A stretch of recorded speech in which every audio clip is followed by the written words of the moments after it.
All right, I can't believe I'm going to do this, but I am. Tucker Carlson has been mouthing off again. This time, he's got a bee in his bonnet over the fact that there are Israeli soldiers who've been fighting in this war wearing patches on their uniforms that have a sketch of the third temple, the temple that Jews all yearn for at some point in the future. So here's Tucker, and then I've got a few things to say about what he has to say. West Side. Here's an IDF soldier, apparently an American by his accent, describing why he's at war. Watch this. They call this operation the Swords of Iron. But what are we really fighting for? We're fighting for the right of the Jewish people to exist, be Jewish, practice their religion, and be free. And one day our true leader will come and we'll be united as a whole Jewish nation, so we can rebuild the Beit HaMikdash. Beit HaMikdash, probably mispronouncing it. That's the Hebrew term for the temple, the third temple. We are doing this so we can rebuild the temple. Now you'll notice he's pulling off patches on Velcro on his IDF uniform. These are not civilian clothes. This is the uniform of the government of Israel, of its military. And he has patches on that uniform, one of which is a symbol of the temple, the third temple. So it just couldn't be clearer. Why are we doing this?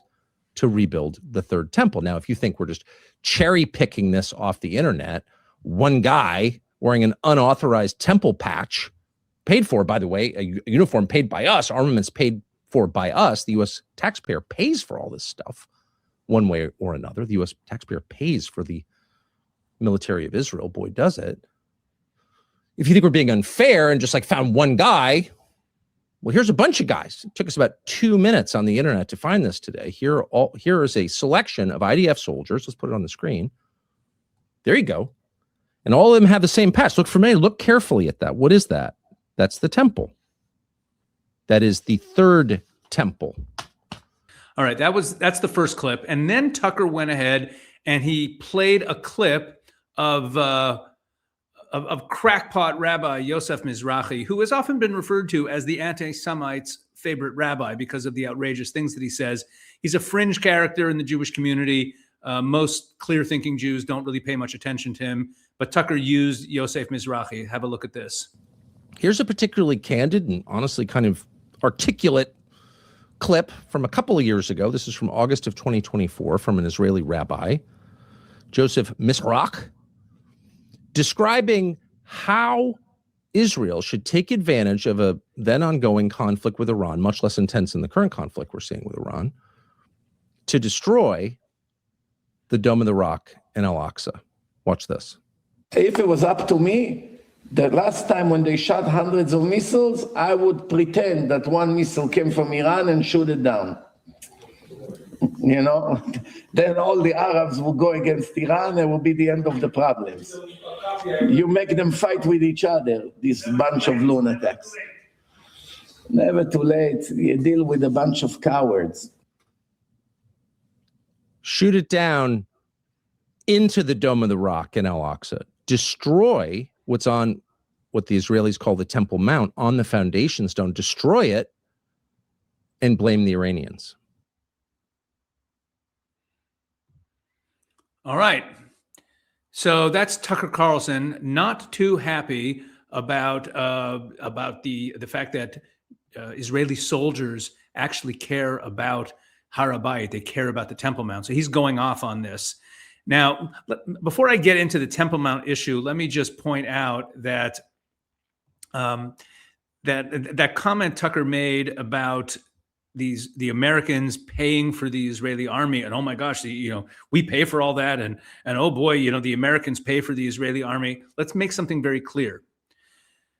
The U.S. military aid to Israel, the aid that Israel gets from the United States, is equivalent to approximately 10% of Israel's military budget, and that was before the October 7th war broke out. I haven't seen the numbers since then, but Israel has spent a lot more money on defense ever since then and has not ramped up the American aid to Israel. So that aid is now probably a little under 10%. I don't know what it is right now, but at most it's about 10% of Israel's military budget. Never mind the fact that Tucker has made comments in the past, anytime Israelis do anything, saying that we pay for Israel as though it's a substantial percentage of our budget. The aid to Israel as of 2024 was about 2% of Israel's national budget. It was less than 1% of our GDP. So spare me the American, we're paying for all of that, which is what you hear from the Tucker Carlson wing of American politics all the time. Okay, it's just not true. Now, on to the issue of the Temple Mount. Okay, let's respond to this directly. Yes, the Temple Mount matters to Jews. Okay, I want to talk about it honestly. Okay, no obfuscation here. The Temple Mount matters a lot to Jews. Okay, not because it's politics, not because it's a symbol, but it's historical, it's spiritual, it's national. The Temple Mount is the holiest place in Judaism. The first temple was built there by King Solomon nearly 3,000 years ago. The second temple stood there until the Romans destroyed it in the year 70. For centuries, that mountain was the center of Jewish religious life. It was where Jews made pilgrimage. It was where sacrifices were brought. It is where the Holy of Holies stood. It's the place that represented the covenant between the Jewish people and God. And when the temple was destroyed, Jews did not forget it. For 2,000 years of exile, Jews prayed towards that exact spot. Every synagogue faces Jerusalem. 3 times a day, Jews pray for the rebuilding of Jerusalem and the restoration of the temple. Every Passover, we say next year in Jerusalem, and we mean the temple. Every Jewish wedding ends, every wedding ceremony ends with a glass being broken in memory of the temple's destruction. Okay, the temple's very important.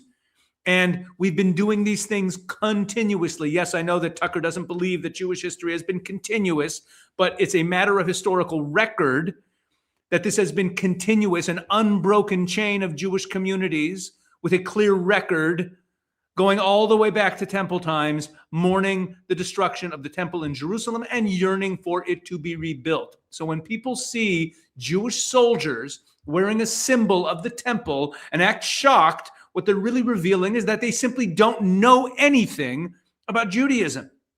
The longing for the temple is not a fringe extremist idea. That Rabbi Mizrachi talking about blowing it up, he's a fringe extremist. He's a nut job. The vast majority of Jews have either never heard of him or think he's nuts. Okay, he has his followers, that's true, but he's a fringe character. Of course, Tucker dug him up because he serves his purposes. The temple is woven into Jewish history, Jewish prayer, Jewish identity. But here's the part that Tucker Carlson and a lot of mainstream Western commentators completely miss. This is critical. The Temple Mount is not only central to Jewish identity, but it's also central to the ideology of the people that Israel is fighting, the jihadists. Hamas has a name for the war that they started on October 7th. You heard the name that Israel calls it. Israel calls it Swords of Iron. There's a couple different names that people have thrown out there. Prime Minister Netanyahu has a different name for the war. Doesn't matter. But Hamas has a name for the war that they started on October 7th. Most Westerners don't know that. You know what they call it? They call it Operation Al-Aqsa Flood. Huh? Yeah, they didn't call it Operation Gaza Freedom. They didn't call it Operation Palestinian Liberation or Operation Two-State Solution. They called it Operation Al-Aqsa Flood. Al-Aqsa is the Muslim name, is the name of the mosque that was built on the Temple Mount. Okay? The worst massacre of Jews since the Holocaust. That happened right around the Gaza Strip, which is more than an hour's drive, close to 2 hours drive from Jerusalem. It's nowhere near Jerusalem. But the name that Hamas gave that slaughter and rape and kidnapping of children and elderly civilians, they named it after the mosque that they built on the Temple Mount. Hamas itself said that the attack was meant to rally the Muslim world around the claim that the Jews were threatening the Al-Aqsa Mosque. In other words, Hamas framed the entire war as a battle over the Temple Mount. Okay, that's not my interpretation. That's their words. And that means something very important. This war is not about Gaza. It's not about borders. It's not about a two-state solution. It's not about settlements. It's not even about politics. for Hamas and its supporters, this war is a religious war over Jerusalem and the Temple Mount.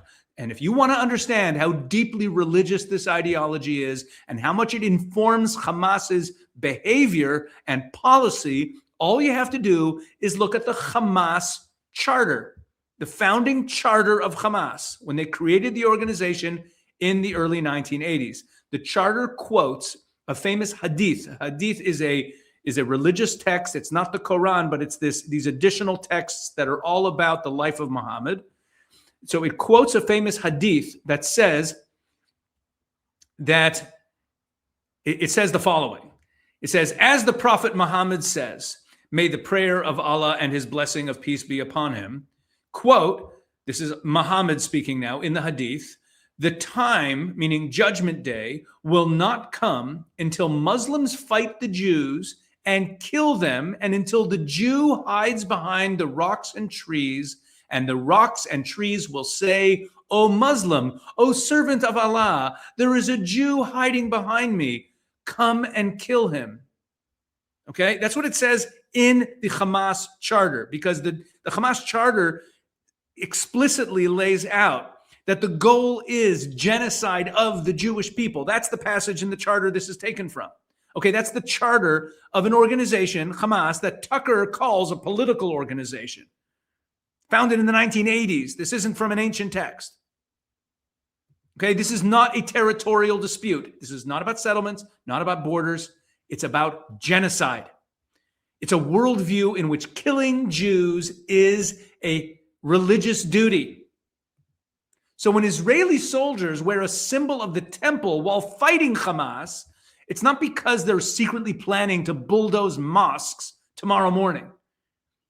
It's because they understand something that Westerners don't see, that this war is about whether the Jewish people will once again be driven from our homeland or whether we will finally live there in sovereignty and security in our historic homeland. And there's another historical reality that's almost never discussed in the West.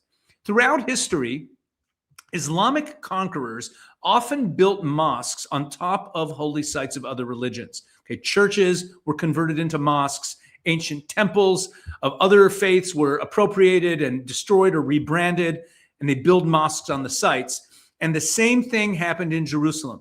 Okay, the Islamic structures on the Temple Mount, the Dome of the Rock, and the Al-Aqsa Mosque were built centuries after the Jewish temple was destroyed on the very site where the temple stood because the temple stood there. In other words, the Muslim claim to the site, where Tucker says it's a Muslim holy site, the Muslim claim to the site was built on top of an earlier Jewish holy place. Okay, you see the same phenomenon in Hebron at the Cave of the Patriarchs, the burial place of Abraham, Isaac, Jacob, Sarah, Rebecca, and Leah. Okay, it's one of the holiest places in Judaism. And yet today, it's described internationally as a Muslim shrine. And when Muslims ruled here, they made it illegal for Jews to go inside and pray. You know why? Because Islamic rulers built mosques over earlier Jewish holy sites and declared them Islamic sites. They did the same thing to Christianity. They do this because the goal of Islam is conquest, and that's how you show that you are conquerors. Okay, that's why they destroy every remnant of Christianity or Judaism, wherever they can find it, and they put an Islamic shrine in the place. So when people say that the Temple Mount is Islam's holy site, like Tucker says, they're ignoring what is essential about the Temple Mount. Okay, it was the center, and the only way it became important to anybody is that it was the center of Jewish worship more than 1,000 years before Islam even existed. Now, let me be clear about something. The immediate objective of Israel's war in Gaza is not to rebuild the temple. Okay, the objective is to destroy Hamas, an organization that, like I just showed you, openly calls for the extermination of all Jews. But the deeper issue here is something that Tucker is obfuscating and obscuring. The people of Israel is fighting against a group that turned the Temple Mount into their own symbol of their war against the Jews, right? They called the war the Al-Aqsa flood. They named the massacre after it. They preach about it. In other words, they declare war on Israel. They massacre, rape, pillage, and plunder. They name it after the Temple Mount. Okay? They preach about it. They try to mobilize the Muslim world around that point. And Israeli soldiers are supposed to be criticized because they get the message and put the temple, the Jewish temple, on a patch on their uniforms. You know, in that conversation recently with Mike Huckabee, Tucker he went into this whole thing of questioning the authenticity of today's Jews. Right? He suggested that Jews living in Israel today are not really the descendants of the ancient Israelites. I made a video about that on my channel a few weeks ago. Maybe you saw it. But Tucker was questioning the legitimacy of Jewish identity today, completely ahistorical. He doesn't know what he's talking about. You can go watch my video to see. But think about that. If you deny that the Jews today are the same people who built the temple that stood on the Temple Mount, then you can deny that the temple was really ours. And you can just say, well, there are no Jews anymore. And therefore, this mosque has been there a while, so I guess it's a Muslim holy site. Now, if you can deny that, you can deny our entire historical claim to the land of Israel. Right now, this argument is not new at all. Okay, it's the same. This is a narrative that's been pushed for decades by the Palestinian propaganda machine and Islamists like Hamas. They claim that Jews are foreign imposters and have no real connection to the land. They even claim that there was never a temple on the Temple Mount, which would be a problem for Christianity, actually. So when Tucker mocks Jewish soldiers or criticizes them for remembering the temple and pointing out that that's what we're fighting about, he's not just criticizing Israeli policy. Remember what he said to Huckabee. He's repeating a story that is designed to erase Jewish identity, to erase Jewish history. Right? And so Tucker's narrative serves the same goal as the goal of those who called their attack on Israel the Al-Aqsa flood. They understand that if they acknowledge that the Temple Mount is of the Jewish people and the Jewish people in the land of Israel are the Jews, then we have a claim to the land, and then a temple stood there.